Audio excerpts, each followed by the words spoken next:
Hello everyone, hope you're doing well. Today we're back looking at the suggestions past the developers for May of 2021, and now it's time for the last part, the naval stuff and also helicopters, because there's only one helicopter thing passed, and it is once again an Italian one, so we'll make sure to have a look at that. I feel like there's been like 20 different helicopters passed for Italy, and a lot of them seem quite sad, if I'm honest with you, but they may make it into the game. We'll have to see going forward. Anyway, let's get into the different vehicles. The first one is from Admiral Aruon, and it is asking for the USS Louis, or the St. Louis, and I'm sure it's supposed to be St. Louis, but I like Louis, so we're going with Louis. And this naval vehicle was one which actually spanned a long time period and was found with many different sets. Basically, the main two that we would have a look at is when it was used in United States Navy services. So basically between 1898 and 1899 it was used in the Spanish-American War as an auxiliary cruiser and troop ship, and also it was used 2 decades later in the First World War as the USS Louisville from 1917 to 1919.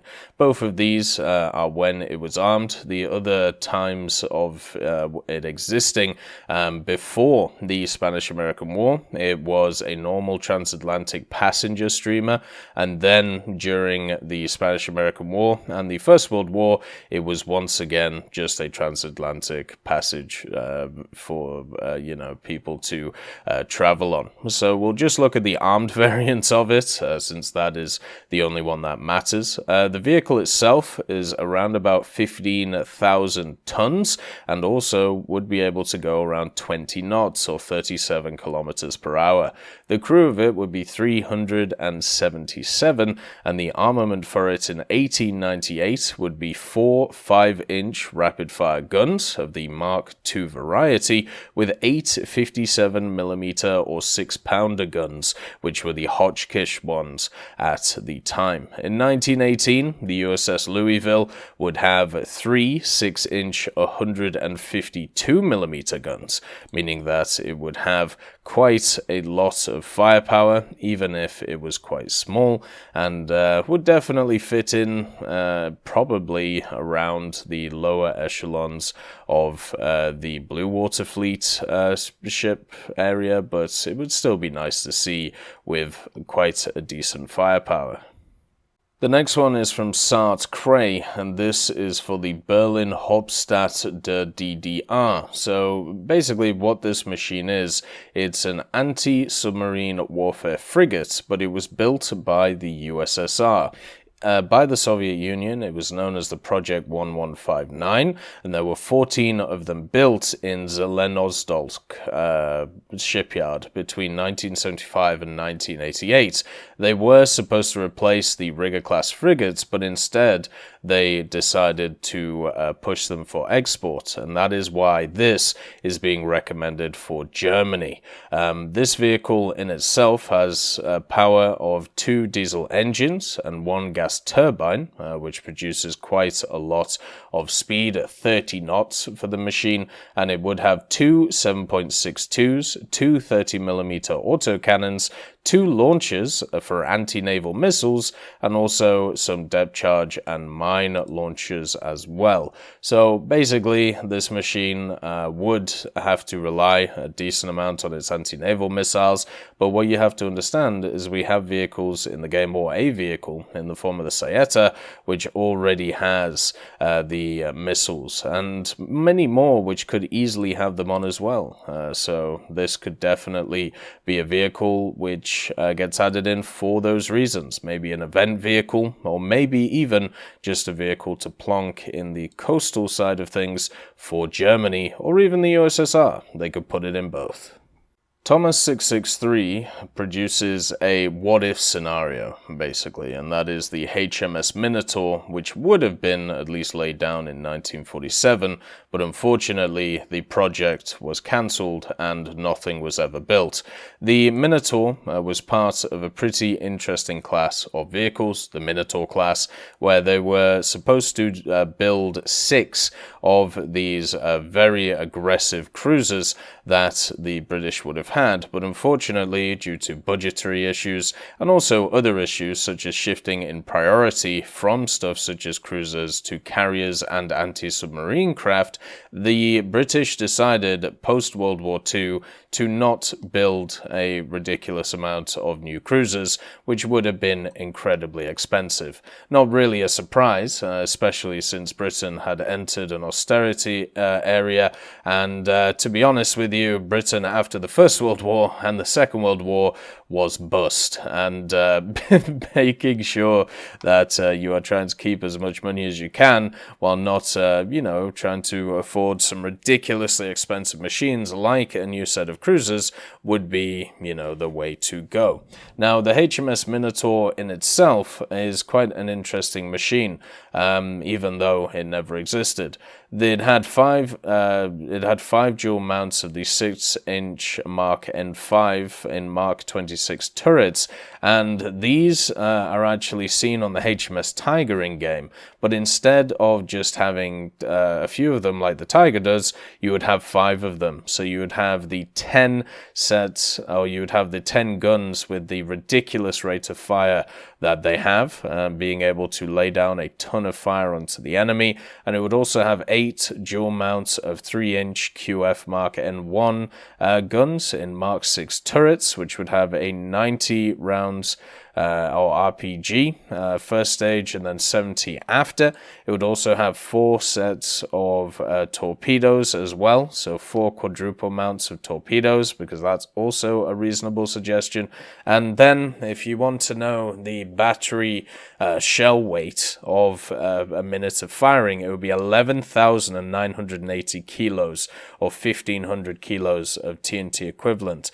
This thing would be able to put out a ton of firepower, even though it didn't have too much armor. It had a belt, it didn't have a belt, but it was supposed to have a belt of 3.5 inches, a bulkhead of 2 to 3.5, and turrets of 4 inches on the front, 2 on the side, and 1.5 in the barbets. So this thing would be very good in War Thunder.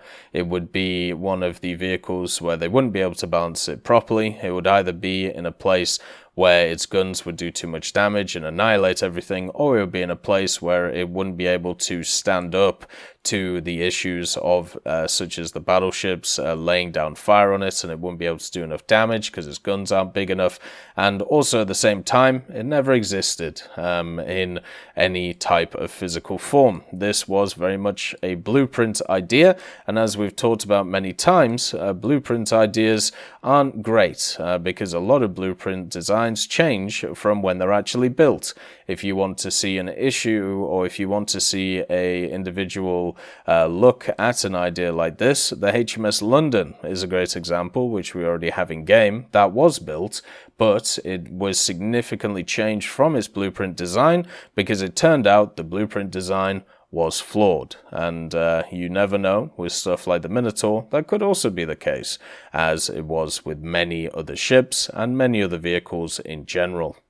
Collusion has an interesting idea for the Japanese, and it is the Murasame, which is the name of the ship of the Murasame class destroyers, and they were the successor to the Ayanami class destroyers. It entered service in 1958 and served until 1989. Its main task was anti-submarine warfare, but its improved weaponry also enabled it to perform better in the anti-air role. So the ship itself, or the class itself, was classified as DDA, which was anti-air destroyer or all-purpose destroyer, and that means that it would be kind of useful in game as a multi-role setup, which would be nice.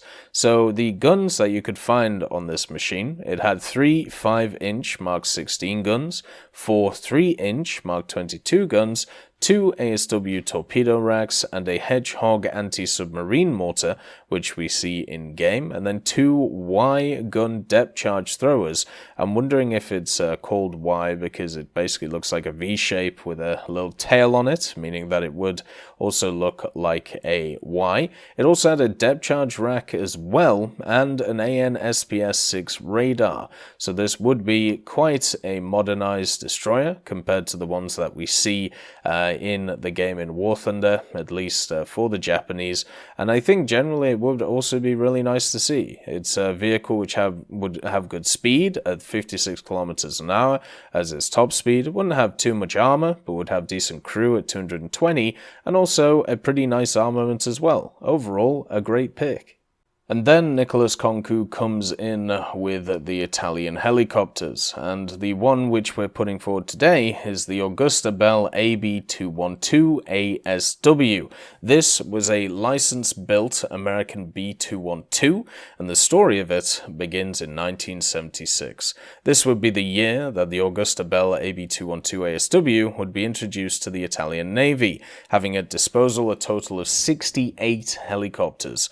Its primary role was for anti-submarine warfare, which is where the ASW comes from in the name, and it was fitted with a dipping sonar system, a radar above the cabin, and a hoist for SAR duties. Depending on the version, it could be armed with lightweight torpedoes, rocket pods, or various anti-ship missiles. Most of the AB.212 ASWs only carried Mark 44 and Mark 46 torpedoes, and also AS-12 guided missiles, and only a very limited number were fitted for anti-ship missiles such as the Sea Killer and Sea Skua. The MG3s could also be mounted onto the sides of the helicopter for personnel on board to utilize if there was a need, and it has specialized equipment to make it be able to work in the day and also in the night, and even when weather was bad, resulting in low visibility. The AB.212 ASW uses the PT-60-6 made by Pratt & Whitney and is able to go a maximum speed of 100 knots, with the max amount of passengers being 9 personnel or people. The latest variant of the AB.212 ASW would be reconfigured to the ASW variant if needed, because it was one which was made in the field for the Nucleolotta Amphibia, which was named the AB.212 NLA, and it was set up on the 2nd of May 1994. So there are different variants of the ASW that we could have in game. As we talked about, it could carry torpedoes, it could carry missiles, but sea missiles like anti-ship missiles, it could carry rocket pods, it could carry MGs, it could carry chaff and flares, and even night vision devices, and even depth charges on top of it. Another Italian helicopter that not many people would use, but I'm sure some would be interested in. That is the naval and helicopter stuffs passed to the devs for May of 2021. Thank you all for watching, and I'll see you next time. I'd like to thank BRFC, Swollen Ostrich, Teddy, John Ryman, Universe, Conte Baraka, Eugens Terry, Ambrosius McClellan, Daniel Stanton, Martinez, B. Young, Lafouche, Barine, and Samuel Schlick for supporting the channel.